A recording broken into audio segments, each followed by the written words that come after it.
Good afternoon, everybody, and thank you so much for joining us this afternoon as we talk about psychological safety, which is a topic that has come up more and more recently, especially as we have been starting to work remotely. And I'm thrilled to have Ray join us this afternoon, who heads up financial wellness.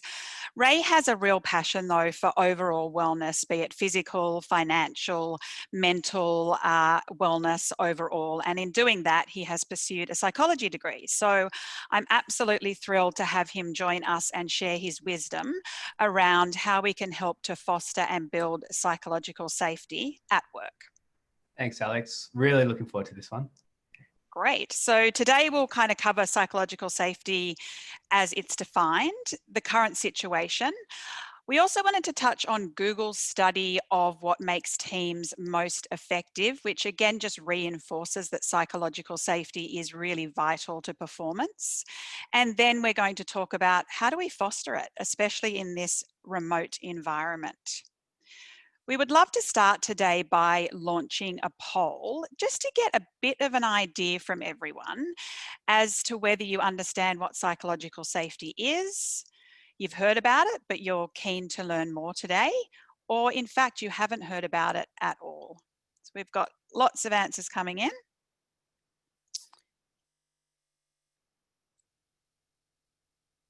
Thanks, everyone. I'll end the poll now and share results. So, yeah, we have only 7% of people on the call know a lot about it. 71% have absolutely heard about it and want to know more. And 22%, which is quite a large number, haven't heard about it before. So we're thrilled to be here today.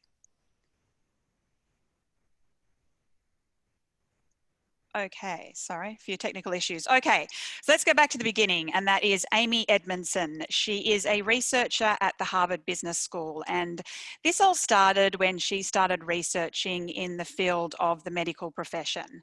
And she was looking into teams and trust, and she came across this definition of psychological safety. And as Amy defines it, it's a shared belief held by members of a team that the team is safe for interpersonal risk-taking. Now, Amy is really clear that psychological safety is not about being nice to one another. And it's also, Amy's really clear about the fact that psychological safety is not the outcome that you're trying to achieve. The outcome is excellence, excellence in performance, excellence in engagement, and excellence in happiness. So psychological safety defined, according to Amy and her in excess of 20 years of research, is when you feel like you can speak up at work. It's that rare sense that I can really be myself. It's also knowing that your teams won't think any less of you if you do speak up or you do question something or put an idea forward. And you really need this safety to be able to perform at your best. People are often constantly holding back important parts of themselves without psychological safety. They're holding back their ideas, they're holding back their concerns when someone else speaks, or they could be holding back their questions when their manager's speaking.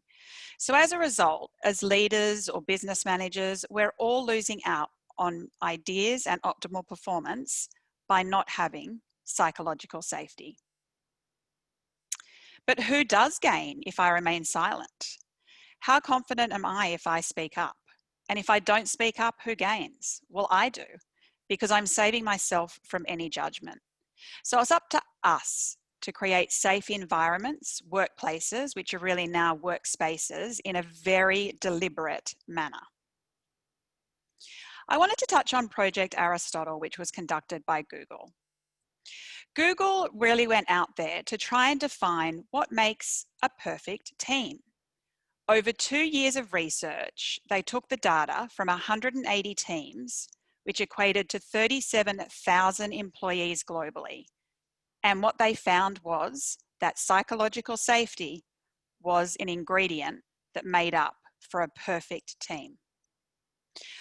I was fortunate enough to work for Google when they conducted Project Oxygen. Project Oxygen was all about what makes a manager fantastic or great at Google. And it ended up finding 8 traits that made a manager really good. And at Google, we then focused on those 8 traits and really training our managers up. And that was covered by the Harvard Business Review as a project.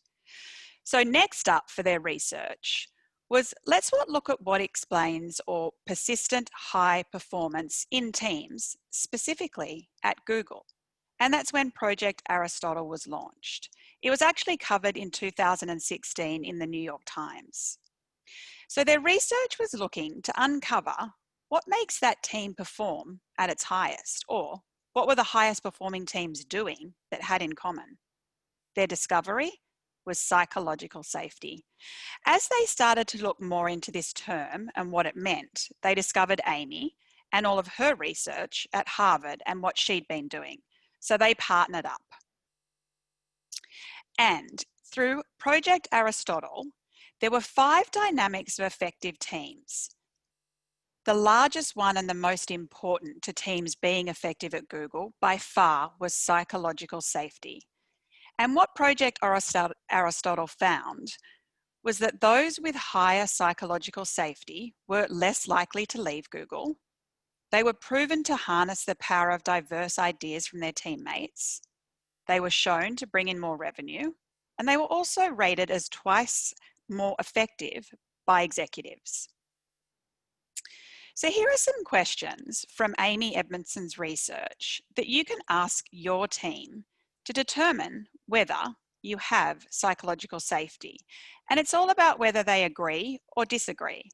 Now, if you're going to ask these questions and you don't have employment heroes, somewhere like SurveyMonkey is a great tool to be asking these in an anonymous fashion. So the first one is, if you make a mistake on this team, it is often held against me. Members of this team are able to bring up problems and tough issues. People on this team sometimes reject others for being different. Number 4, it is safe to take a risk on this team. It is difficult to ask other members of this team for help. No one on this team would deliberately act in a way that undermines my efforts. And working with members of this team, my unique skills and talents are valued and utilised. So this is a really great baseline for you to be able to determine how your team are feeling within themselves and within the team. So over to Ray. What can we be doing today? For sure. I would say when it comes to psychological safety, it seems to be that when it's most successful, it's cultural, which takes time to build. So what I wanted to do and what I'll be doing here is exploring just a couple of practical things that you can take away and start doing in your business today. I do it with a little footnote to say, don't get frustrated if everything doesn't change on day one. It takes time, and any small step in the right direction is a fantastic one. So to begin with, I wanted to share a mental model, which is known as inversion. A mental model is an explanation in our mind of how things work in reality. It's a worldview that shapes how we think, how we understand the world, and we can definitely apply mental models in the workplace. The more mental models we use in our mind, the better ability we have to think in new ways, solve difficult problems, and make better decisions in everyday life. Great thinkers, problem solvers, and decision makers rely on a variety of mental models to simplify complexity and spot opportunities most people don't see. Next slide, please, Alex. So inversion is a mental model that can be used to avoid mistakes and uncover solutions to difficult problems by solving something in the inverse. I think of an example where if I sit down to dinner with my wife and we're faced with a 14-page menu of a bunch of lovely food, and I ask her, okay, what would you like to have for dinner? Often the answer is no idea. So the inverse model way of doing that would be say, okay, cool. Well, let's talk about all of the things that you don't want, and we can generally knock out 3, 4, 5 pages at least, and then we start to narrow down actually what it is that she does want. So what it does is it starts at the opposite. Think about how we can, what I would say as an example of doing things in the inverse would be, let's say we want to create a psychologically safe workplace. The inverse of that is, well, hang on, let's go through an exercise, maybe right up on the whiteboard, all of the ideas that we can come up with what a psychologically unsafe workplace is. And let's explore a whole bunch of different ideas there. The first step there, thanks, Alex. The first step is to identify the opposition of the problem. As I say, for example, if you want to build healthy relationships at work, consider the inverse of that. How can I build toxic relationships at work? And I would suggest you have a bit of fun with this stuff, because it can feel pretty out there, but often that's where the gold starts to come. The second step is to brainstorm solutions to the inverse problem. For example, one way to build toxic relationships at work is to criticize others and dismiss their opinions. The third step there is to avoid solutions to the inverse problem. In our example, by avoiding different ways of building toxic relationships at work, we can improve the odds of building healthy ones. Instead of focusing on being right, let's just start focusing on being less wrong. As I said, any step in the right direction here is a really positive one. Look, running an offsite is an enormous opportunity to build psychological safety in the workplace, and it's not a new idea, but I thought it might be a bit fun if today I ran through a bit of a case study. I was part of a smaller business who definitely tried to start to build out some psychological safety, and I thought we might run a little bit of a league table. Alex, next slide, on some of the next prompt.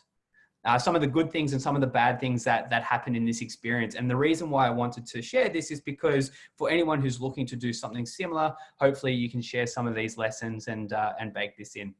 So something that I found really good when they were looking at building this initiative is we were out of the office. The status quo was changed. In financial services, we're known for wearing ties and suits back then. So all of that was gone. We're in t-shirt and jeans an hour out of Sydney, which was fantastic. Next slide, Alex.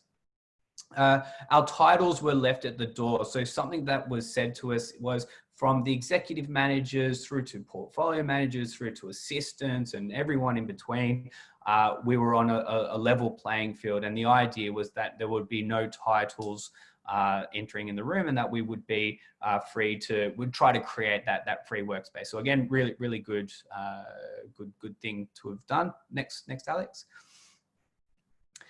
There was no framing for the session. So there was no pre-work, no pre-thinking, no agenda, no opportunity to think about what we wanted out of that day. So it was an opportunity lost for anyone who's looking at doing something like this, having an offsite. Absolutely think about having your team think before they get there. Then you can get straight into the fatty good stuff on the day. Next, Alex. No facilitator. I would say one of the reasons the offsite wasn't as successful as it could have been is the facilitator was actually senior management. No prizes for guessing that perhaps some staff weren't as open as they might have wanted to be with their senior staff, just because we're in a different environment. So again, if you're looking at doing this stuff, I recognize it's probably an expense or an investment to get a facilitator, but the financial return on making sure that you get a really good outcome and secure psychological safety in the workplace, really important. Lack of buy-in from the senior management. So I put this as a counter to the titles left at the door. It was very clear early on that there were senior leaders in the team that hadn't bought into the idea of what this offsite was. And the reason why I thought this is important is, if you're in HR, if you're the business owner, or if you're in a leadership team, not only is it important to celebrate initiatives like this and promote them within the business, but before you go and explore with the team and actually go public to get the thing happening, make sure you've got everybody on side and you're all agreeing on the same table before you then spread the message. The only thing worse than not taking a step in this type of direction is taking a step and then the message getting confused for the team. Yeah, so hopefully that makes sense. No timeline. I was actually speaking with Alex this week. One of the really awesome things we do as a business at Employment Hero is we run these quarterly themes. What I would think as an opportunity for everyone attending today, looking at building psychological safety in the workplace, is it might be a really cool quarterly theme to build into your business. Why again, it's fantastic is if somebody comes up with an idea and it's a bit brave and it's a bit out there and it feels really good, but we're not fully convinced at this stage and it feels a bit risky, take the pressure of it being the absolute perfect solution on day one. Let's agree to give it a crack for a quarter, and after that, if we don't get the results we want, all good. We've got a new theme next quarter anyway. So it just takes the stress out of getting everything 100% right on the first day. Swapping jobs. Awesome empathy exercise. So basically we had a hat and everyone's titles was in the hat, name and title. And I pulled out, we had a client services manager at the time. So I had Claire, our client services manager. And for about an hour in this exercise, I was to answer all of the questions from the perspective of Claire, the client services manager, not Ray, the financial advisor.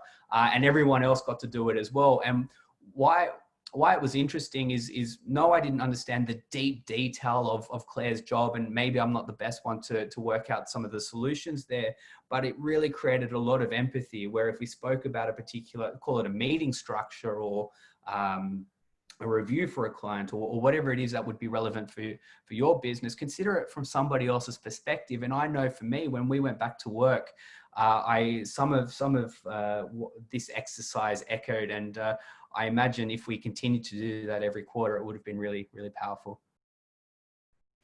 Social dinner afterwards. So again, this isn't a new idea, but definitely it was an opportunity for us all to get together. We had a big day. We talked through a lot of content. We were out of the office, and yeah, again, look, a bit of an investment, maybe not always practically possible given COVID, but some sort of social outing or something that isn't on the job work time together, really, really valuable. No agreed outcomes. So one of the bad things that came from this was that we didn't summarize the day with a list of all of the things that we agreed to implement and what that would mean for the business going forward. So again, be clear on outcomes, really good process. Without any outcomes equals not very much at all. So be clear on the outcomes that you want at the beginning and again at the end. No agreed accountability. So there was no, when we said, okay, there's a bunch of stuff that we all really, really like. And yeah, we love this, we love that. Then it just sort of teared it off. There was no agreed outcomes. There was no leader or owner of all of the initiatives that we worked on. So again, an opportunity missed there. No feedback loop. So one thing I would encourage you all to do is feedback, asking your team as often and as frequently as you can, asking for feedback. How does this feel? What are your thoughts on this? What could we do better? What could we, and always getting feedback. That way you can gauge how the climate of your business is shifting over time. And this is a big one and maybe a bit contentious, but if you spend a couple of days out of the office onto an offsite, so let's call it Thursday, Friday, you have the weekend to then relax. Let's fast forward to Monday. Well, hang on. Now everyone's at work at their desk on Monday. They've not been in the office for 2 days. So my inbox is full and I'm just stressed. And you know what? I'm just going to try and get back to where I ordinarily am on Monday. And it can be really, really stressful. So what I would say is bake in a day in the office where you would plan to implement all of the initiatives that we spoke about over on the offsite. It really was a case of, yeah, we spent a couple of days, we had some good conversations. By Monday, but it was actually worse than business as usual because there was a bit of chaos to solve from the last couple of days. So bake in something like that if you're building this. Yeah. Am I coming through okay, Alex? Absolutely. Yeah, fantastic. Moving on, we've got the 6 cardinal rules to create psychological safety in the workplace. So I've got 5 here and I'll explain why in a second. So the first one is approach conflict as a collaborator, not an adversary. When we have a loss, as a person, we tend to get a bit triggered. We lose that sense of fairness, feel criticized and disengaged, which creates something called workplace helplessness or even apathy, which is really, really ineffective. So think about how we can bake in win-win outcomes when conflicts come up. Ask questions like, how could we achieve a mutually desirable outcome? Speak human to human. In every team's who did what confrontation, there are things that we need to do for success. We need to bake in respect, competencies, social status, autonomy. All of these things need to be ticked off. And why that's important is it gives us the best chance of trust and the positive behaviors that we want to see. A way of doing the human to human thing is a little bit like that swapping titles. So think of the person as just like me. So the other person who you've got a conflict with, perhaps has beliefs or perspectives or opinions just like you. They've got hopes, they've got anxieties just like you. Friends, families, history of all sorts of different things just like you. So rather than attacking the person, start to recognize that there's a person there, and just be a little bit more empathetic, or bake in as much empathy as possible. Anticipate reactions and plan counter moves. Thinking through in advance how your audience will react to your messaging helps ensure that your content will be heard versus your audience hearing an attack. In my mind, what that means, if I'm walking into a confrontational conversation, I'll think about how it will be received, think about a number of ways that it might get responded to, and think about how I will respond to those responses. Replace blame with curiosity. If team members sense that you're trying to blame them for something, you will become a symbol of attack for them, really an anti-goal of the whole thing. There was research done recently at the University of Washington that shows that blame and criticism reliably escalates conflict, leading to defensiveness and eventually disengagement, really, really bad. An alternative to blame is curiosity. So for example, if there's an issue that you see, rather than attacking the problem, talks through things like, I imagine there are a number of factors at play here. Perhaps we can uncover the solutions together. In psychology, there's this notion of a root cause analysis, where rather than you attacking the tip of the iceberg or the straw that broke the camel's back, take the time to understand the underlying issues beneath it and start to uncover why things have actually gone wrong. Really, really helpful. Ask for feedback on delivery. If you've had a conversation with somebody, I think it's okay to then turn around and say, what worked in this conversation? What could be done differently? And how would you like, if we need to have a conversation like this in the future, how would you like that to go? Starting to explore that sort of stuff, really, really positive as well. And very finally, Alex, on the next slide, we have measure psychological safety. So again, one of the most important things is that we measure how the changes in psychological safety over time. At Employment Hero, we have a wellness survey, and I know Alex, it's your gauge of the temperature of how the broader business is feeling. Really, really important, not only to gauge if there's progress, but also if it's falling down as well, so you can start to be in front of issues. Google. Ask questions like, how confident are you that you won't receive retaliation or criticism if you admit an error or mistake? It's a really good question. Simple. You can get it answered anonymously through a Survey Monkey or something like that, which is free, and start to get some feedback. Really, really important. Amazing. Thank you so much, Ray. So we thought we'd touch on some tips for fostering psychological safety. It was great to have that offsite example, as well as your honesty in what went wrong at that particular offsite and what people can do going forward. And I think one of the biggest takeaways there is to have a facilitator who's very neutral, that everyone can trust. So in terms of some tips, as a leader, you need to demonstrate engagement. So be present and do make sure that you are listening, even if you're taking notes. I know it can be hard in this virtual world where we're schooling from home, and especially if you're in lockdown in Melbourne, but just try as hard as you can be. And if you can't, or you haven't heard someone say something, ask them to repeat it. Show understanding and empathy, so validate comments. And as Ray touched on before, don't place blame. So if something's gone wrong and you need to talk about it candidly as a team, don't blame a team member. Perhaps point out the error and look at how you can do things better the next time. Don't assume things. We are all working under a lot of pressure with a lot going on. Also be really inclusive in any interpersonal settings, which does include Zoom meetings, Slack video, anything. Express gratitude whenever you have the chance. And if you want to recognize a team member and their behavior in front of everyone, feel free to do that. And be brave. Speak up if someone in the team speaks negatively about someone else or even about another team. You just don't want to encourage that behavior. Maybe even say to them, hey, Alex, you just spoke negatively about the support team. How do you think they would feel, or how would you feel if they were speaking about you in that way? So try and put them in their shoes. And be really inclusive with decision making. So solicit input and feedback. Now, you might not take that input, just explain the reason why. So explain the reason why you've made your own decisions and explain the reasons why you might not have taken on feedback from the team. Also, make sure you're showing confidence and conviction without appearing that you're completely inflexible. So make sure you manage team discussions. So even during videos and Zoom calls, don't allow side conversations. Just call people out. Let them know that we are being inclusive and don't allow people to interrupt other people.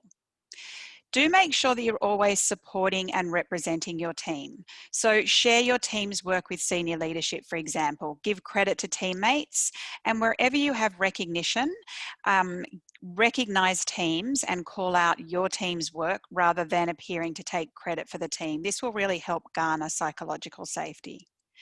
And model vulnerability. So share your personal perspective on work and failures with teammates. An example of this, and showing vulnerability can be really hard, but an example might be where you've failed in the past and where you've learned from that failure. And also encourage teammates to take risks and demonstrate risk taking in your own work. So Ray gave the example of us using quarterly themes, and that's where we really do take a risk. We select something each quarter that we're going to work on. It's highly aspirational. Quite often we don't make it. We learn from it though, and we also learn whether it's going to become part of our DNA and our annual objectives and key results through that work that we're doing. Is it impacting on what we want to achieve to become better as a company overall? So the all-important question is, how can we foster this psychological safety during virtual meetings? So in March, we were all thrown into a new world of work. And I think at that point, certainly for me, my resilience was at a high point. We were all in it to win. Now we have this uncertainty. Melbourne, unfortunately, going through a lockdown, and it's taking its toll. Our resilience really has gone into the negative reserves.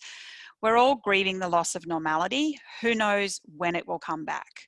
So virtual meetings for now are the norm, and we need to make sure that we are allowing our people to raise questions, concerns, and ideas without the fear of personal repercussions. So, detecting social cues or non-verbal agreement can be nearly impossible unless you're in a one-on-one meeting. If you've got a Zoom call or a Google Meets and you've got 50 boxes on a screen, it can be really, really hard. Team members may also feel isolated without that natural support of a teammate in a meeting room nodding from across the table, or even just being next to them or having the ability to grab a coffee straight afterwards. And as I mentioned before, we have distraction upon distraction. We've got emails, texts, Slack messages, team messages through Microsoft, doorbells went ringing, deliveries, children, pets, everything is everywhere. So just acknowledge to your team that it's difficult, the current environment is difficult, that we do have economic threats, we feel overworked, and there's social unrest. So it's just really challenging at the moment. Assumptions. I wanted to touch on the fact that as leaders, we all make them, and as humans, we all make them. So recently, some things have proven to be ineffective for virtual meetings, and that's encouraging people to use the raise hand button or polls that are non-anonymous through Slack or through virtual meeting tools now like Zoom, or if you're using something like Slido. There was a recent Harvard Business Review example where a senior leader said, "I don't think we have an issue with low psychological safety here, but if you disagree, please enlighten me." Of course, nobody used the hand raise button because the leader put their opinion out there. So they luckily had a facilitator within this particular meeting who quickly launched an anonymous poll on a scale of 1 to 5, rate the level of psychological safety in our company. Now, a majority of responses were a 3, which was the midpoint. So at that point, the leader turned around and said clearly, "I need to be less assumptive in my questioning." And at that point, people did feel comfortable to raise their hands and own their opinions. They were willing to speak up with candid views because it was clearly, and across everyone, it was being felt that there was not psychological safety. So some tips for virtual meetings. You can create smaller breakout rooms now through Zoom. There's a new function, and I do believe there is also not within Slack, but within Teams as well. By doing this, you're allowing smaller groups, say 3 to 5 people, get together and they can talk a lot more easily. You could also give the breakout rooms specific tasks or topics that they need to solve or talk about, and then have everyone return to the large group or room, and they can report out on their ideas. In general, because they've been part of a smaller team that's come up with these ideas, they'll feel more confident in sharing what they've talked about. Another really good tool that we've found, it's called Jamboard, and it's through Google, and it's essentially taking what a whiteboard would be in a meeting room, and you have participants use literal virtual post-it notes where they throw up ideas if you're asking questions, and it's a really great way to get ideas going and having people not have to put their name to them.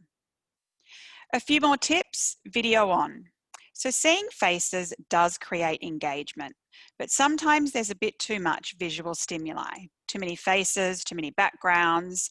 Sometimes people are not just distracted by this, but they might have low bandwidth at home.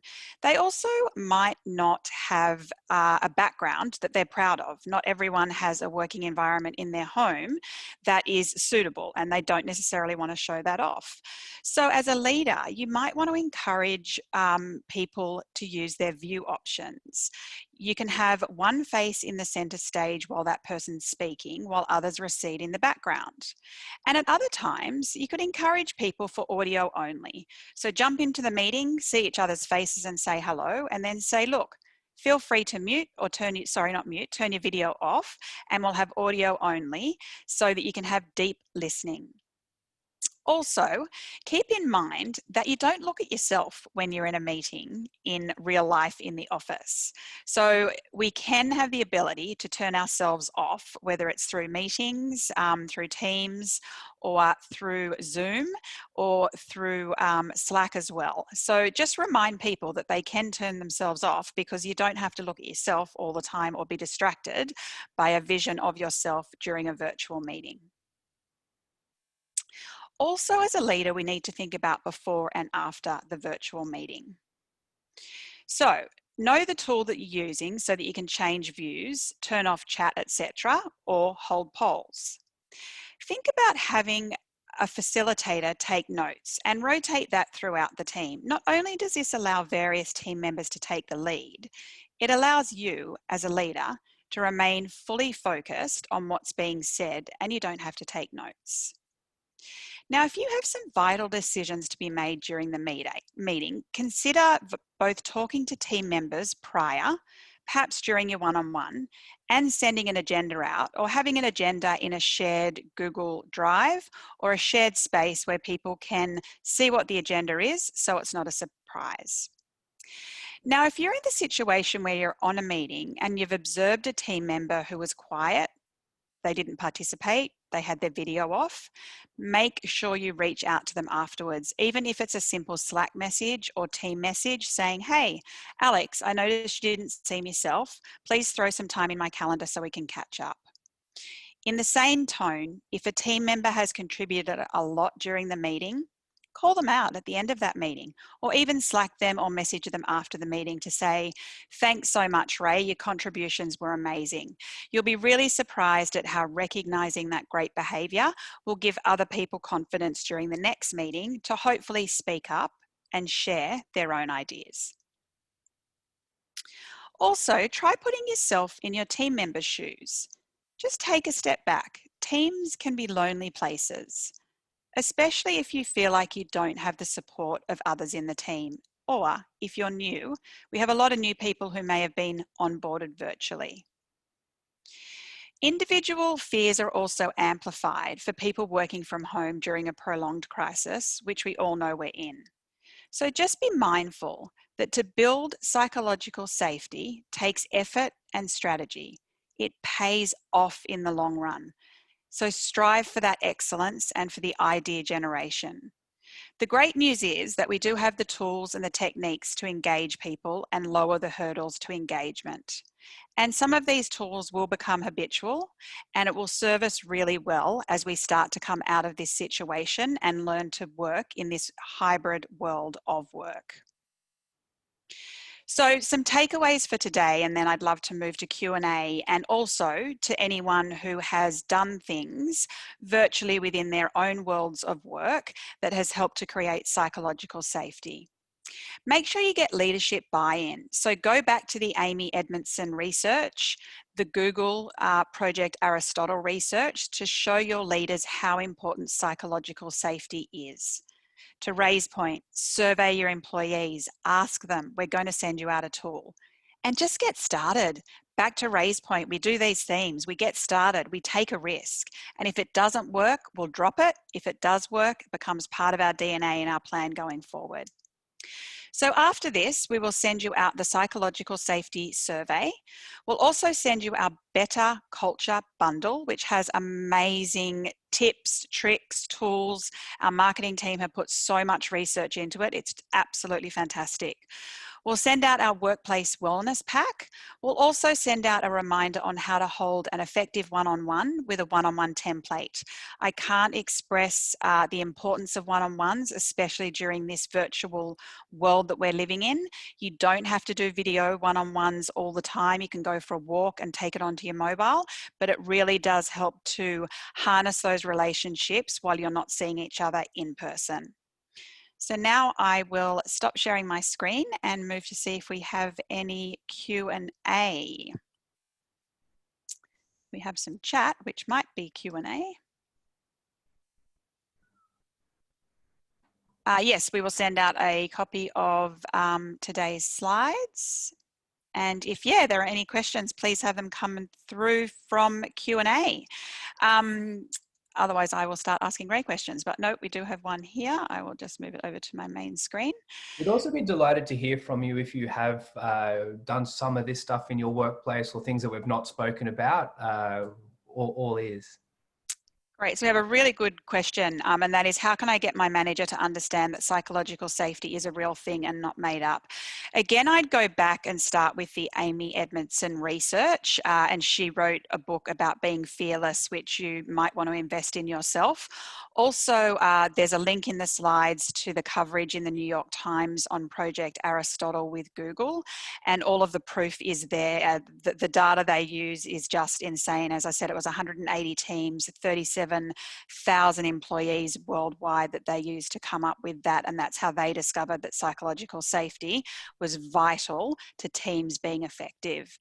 Now, another tool that you could use is you could pluck up the courage to be vulnerable yourself and say that you're not necessarily feeling psychologically safe within the environment you're in, and explain what that means. Explain to your manager that that means that you're not feeling comfortable questioning other team members. You're not necessarily feeling comfortable coming up with ideas because you feel that the team shut you down, or you feel that there might be blame within the team. Try and give some solid examples to your manager as to why you feel that you don't have it in your team and how you can start to garner that in your team. Really fantastic question. Thank you. Another question from Margaret. External factors are really important at the moment. So staff coming back to work from COVID lockdowns and the fears. How do I work with that, no matter how many risk assessments are done? That's a really good question, Margaret. And from a personal perspective, we've left our offices open. We obviously, people at Melbourne can't go to work. However, we've made sure we have a COVID safe plan. We've made sure that's public to all employees. We've made sure employees know that things are being deep cleaned every single night. We have rules around numbers of people that can be in the lift, plenty of hand sanitizer, lots of posters around reminding everyone of all the rules that they need to abide by, and really importantly, one desk on, one desk off. So following that social physical distance rule of making sure that, so in a pod of 6 where we used to have 6 people, we can now only have 3 because we can't even have someone sitting opposite somebody else. So giving people that safety as much as you can, though, give people the choice. So we have a COVID register for when people come into the office. Our fabulous head of Vibe, Esther, sends people reminders on a weekly basis about things like wearing masks on public transport, keeping a distance, trying to commute during non-peak hours. So as much as you can give those people the confidence that you are investing in being safe, but also the safety to work from home if they're not feeling safe, and also if they're places where schools might be shut down as well, and they're having to do both homeschooling and looking after children as well. We have a question from Sondra. Do you recommend outsourcing a staff survey to gain staff confidence regarding confidentiality and a high level of buy-in? Sondra, if you've got the money, absolutely. If you don't have the money, SurveyMonkey is a really, really perfect solution. Ray mentioned it earlier, and they will actually say that it is anonymous. If you choose for it not to be anonymous, themselves as a company who believe in transparency, they will say to your employees that this is non-anonymous. So use SurveyMonkey, make sure you select the anonymous selection, and the survey itself, when it goes out to employees, will let them know that it is anonymous. And we have a question from Sean. Adobe Connect allows the use of breakout rooms. Oh, fantastic, and is useful for interactive training. Thanks, Sean. That's a really, really good tip. So for everyone out there who might be looking for another tool, Adobe Connect does allow the use of breakout rooms where you can have people in smaller groups talk about ideas and or assignments that you might assign them. We have another one. How do you effectively show leadership teams the ROI of rolling out this kind of training? Again, go back to Amy's research. She has a book. She also has great TED Talks with good statistics. And again, I'd go back to Project Aristotle. The amount of research that went into that with Google, and I think just showing that it comes from a company such as Google will really help your leadership teams to understand the importance of psychological safety. Another question, Ray, when you did the role reversal game,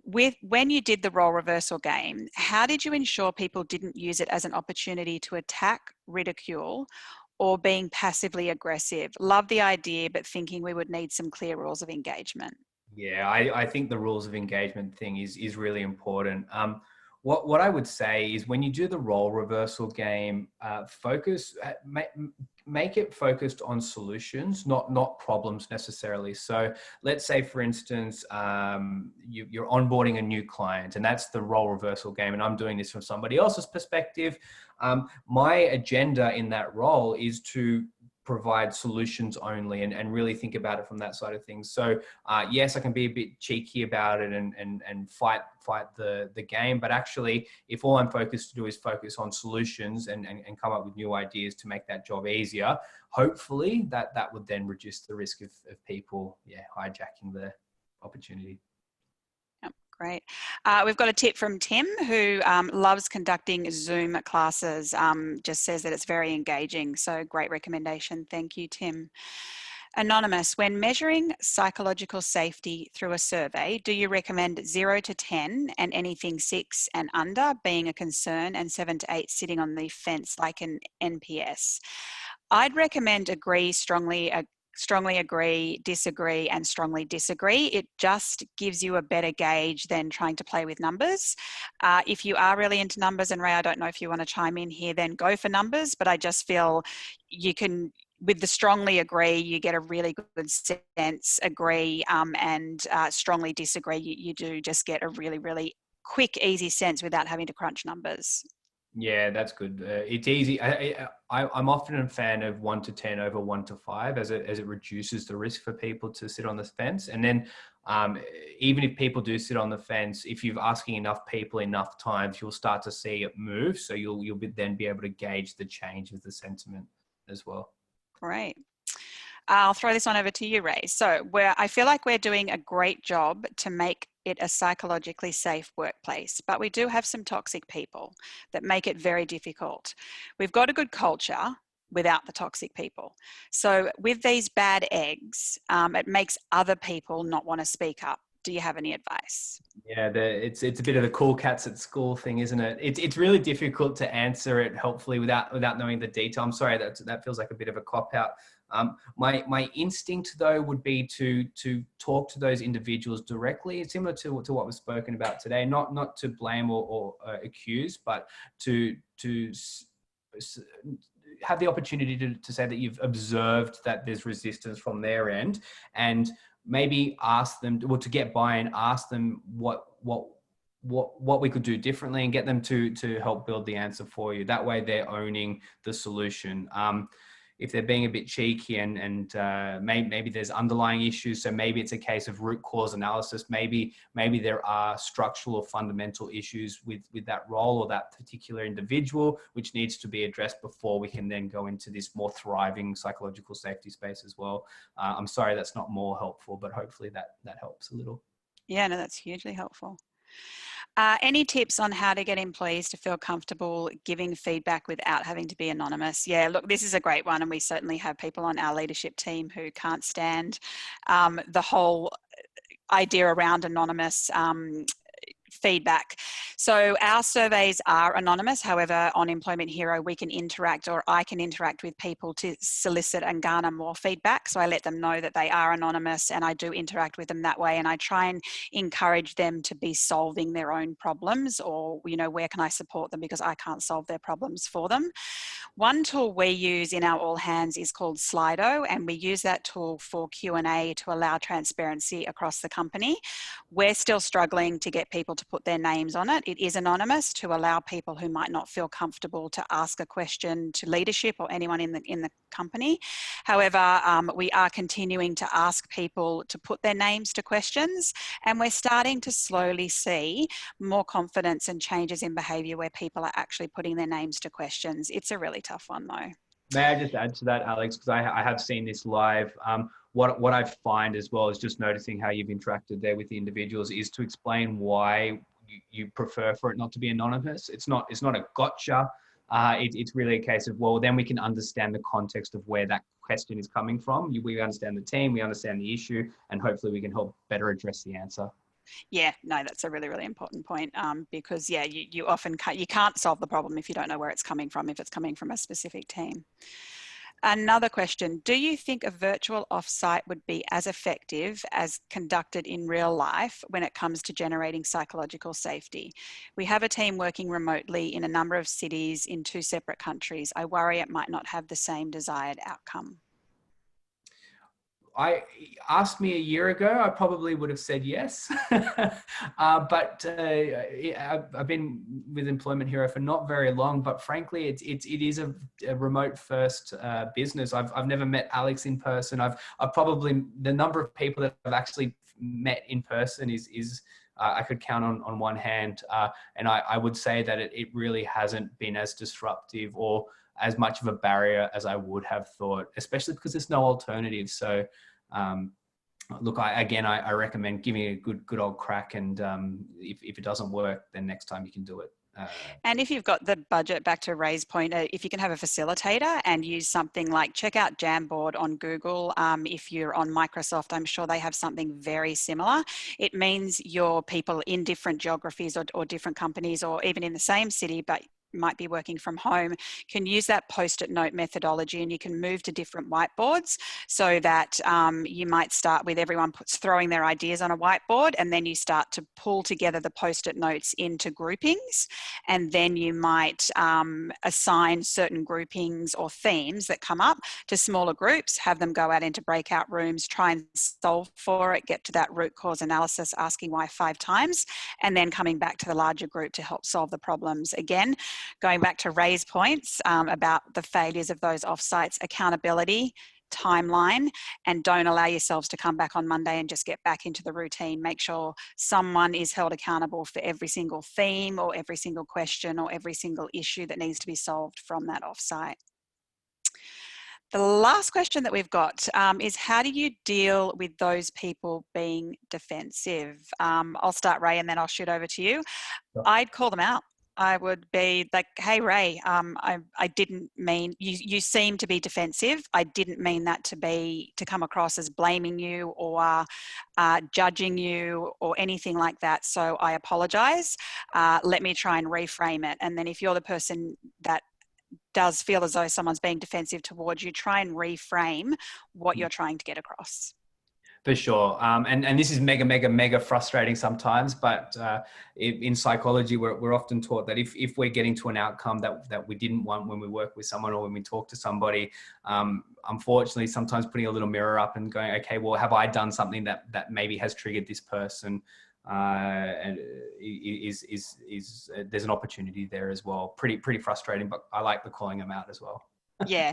And look, if you're not comfortable, it is a really courageous thing to do, to call someone out, and you sometimes sit there going, do I call them out? Don't I? You can also reach out to them afterwards, and it's always best to do that in a two-way communication style. So you might want to Slack them or ping them through Teams and just be, oh, Alex, I really wanted to catch up with you after that team meeting. Let me know when you've got 10 minutes, or I'm going to throw 10 minutes into your calendar. Then call them out on it. Then just say to them, look, you seem defensive. Can we get to the bottom of this? Did I do something wrong? Is it something that I'm not self-aware of? Back to Ray's point, maybe it is something that you've done. Maybe it's something they've perceived, but perception is reality unless it's changed. So perhaps a one-on-one discussion might actually tease it out. We've had another question come through. Is straight talk a good thing in the workplace? I've been told yes at some workplaces and no in others. No, more so earlier in my career. Yeah, so radical candor, as a Kim Scott would call it, or Patty McCord from Netflix is really big on it. And that's all about being honest and being courageous and being brave. Brené Brown is exactly the same. It's absolutely a new trend. So I'm not surprised to hear that you were told earlier in your career that straight talk is not a good thing. What you want to do is call out that you are being candid, that you're not blaming, that you're not trying to be mean or nasty. And also be conscious if people are saying something that makes other people feel uncomfortable, call that out as well. And that might be, you know what, Alex, what you just said made me feel not good about what you just said. It actually felt a little bit racist. I don't think you intended for it to be that way. And again, it's really courageous to call someone out, but taking on that responsibility is the best way to really garner that psychological safety in the workplace, as well as inclusion. We really want to make sure people do feel included. I don't know if you've got anything to add, Ray. No, yeah, fully support all of that. The only thing I would say is look, straight talk is really important, but also not all straight talk is created equally. So straight talk, being mindful about who you're talking with, because there are different ways to approach how you speak clearly and straight. And also, look, if you do have something that you're nervous about bringing up and you want to be candid, sometimes scripting it can be helpful. And if it's during a one-on-one conversation, feel free to be vulnerable and say to the person, hey, Ray, I've set this meeting up to give you some feedback. I'm feeling a little bit nervous because I've never been so upfront or honest with feedback before. So I've scripted it. So if this sounds a bit kind of blunt, it's because I am reading off a script, and try and follow a situation behavior impact model when you talk about it, so that you've got a real instant live example as to why you might be giving that person the feedback. And it might be that they've been speaking over someone in team meetings, and so point out to them, Alex, you've been speaking over people in meetings. Haven't you noticed that team members all stop talking when you're talking? And that way you're having the person reflect on their own behavior.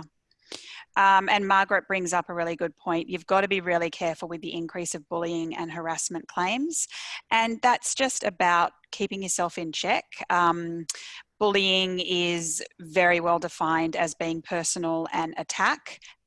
So don't ever be blaming or attacking anyone.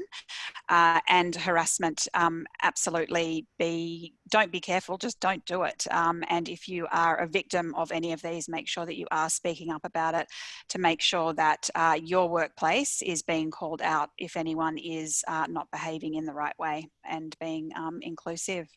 Probably a warning sign there, just to add to the bullying and harassment thing, is if you're talking in terms of the individual, you're probably on the wrong side of grey there. If you're talking about a behavior, it's a bit different. So just be mindful of that. Yeah, that's a great point, Ray. Well, thank you everybody for joining us. As I said, we'll send out more information, and I know Julia and our marketing team are working on our next series of webinars where we might dig a little bit deeper on human behavior and how we operate in this new world of work, and make sure that we're supporting our people as much as we can. Ray, thank you so much. Your insights, as always, have been absolutely fantastic. Thanks, everyone. Have a really good afternoon, and a good long weekend for those heading into the long weekend. Cheers.